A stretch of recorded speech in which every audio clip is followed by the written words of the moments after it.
Salut tout le monde, et oui ça y est, je commence à prendre mes aises devant la caméra, je suis assez content de moi, tout le monde s'en fout, mais voilà, je suis assez content de moi, donc voilà.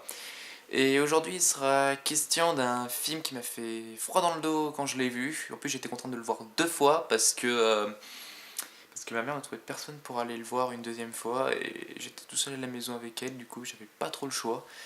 Et surtout qu'en plus, la vendeuse, la vendeuse à l'entrée du cinéma nous a déconseillé d'aller le voir, hein, franchement, hein. Enfin voilà, il sera question aujourd'hui du film Tout de suite de Richard Berry. Et Tout de suite, c'est avant tout le deuxième film sur une affaire qui a secoué la France entière en 2006. Quand je suis allé voir le film, je le savais pas, et je m'attendais à un polar français de tout ce qu'il y a de plus normal, du style 37 quai des Orfèvres. Et autant le dire, je viens de vivre 2 heures de scènes insoutenables.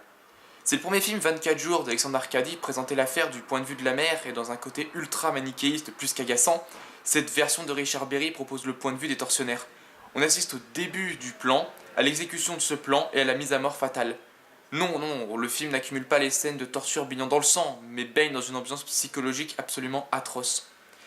Et pourquoi ça fonctionne? Parce qu'on nous répète que tout est vrai, que c'est une reconstitution à partir de témoignages.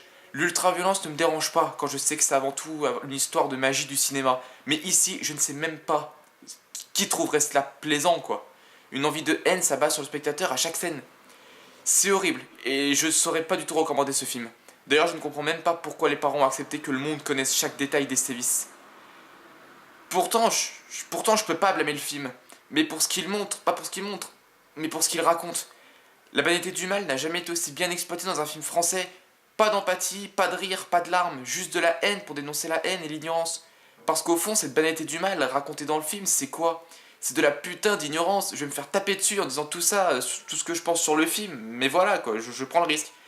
Un geste sans connaître les conséquences pour imiter les feuilletons américains à la portée de tous. Richard Berry pose donc la réflexion de ce qui doit ou non être montré à l'écran, et dans ce genre de choses, on peut dire que ça fonctionne. Des questions de tous bords fusent dans notre tête à propos du pourquoi de tel acte, de l'argent, endoctrinement, embrigadement, médias.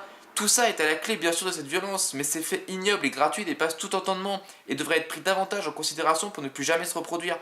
Ce monde de plus en plus matérialiste, basé sur de l'argent et les profits, engendre un univers déshumanisé, qui oublie l'homme en tant que tel, qui tourne surtout la tête à des gens qui, eux, veulent tout de suite, sans aucun principe de morale.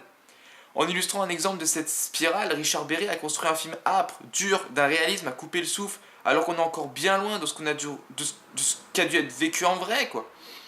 Je suis en train de perdre mes mots, 1, 2, 3, 4, s'il vous plaît.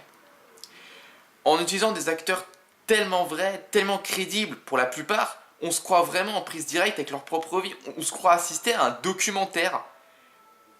Alors non, comme je dis, je ne recommande absolument pas ce film. Je n'ai pas du tout aimé ce principe que tout est vrai, reconstitution, violence gratuite pendant 2 heures. Je peux faire... je ne saurais pas du tout recommander, quoi. Moi je pense que là je vais stopper la vidéo et je vais aller regarder Zootopie pour me sentir bien, hein. Bah voilà, bonne journée à vous, allez voir des films, c'est bon pour la santé, peut-être pas celui-là mais c'est bon pour la santé. Et je vous dis salut.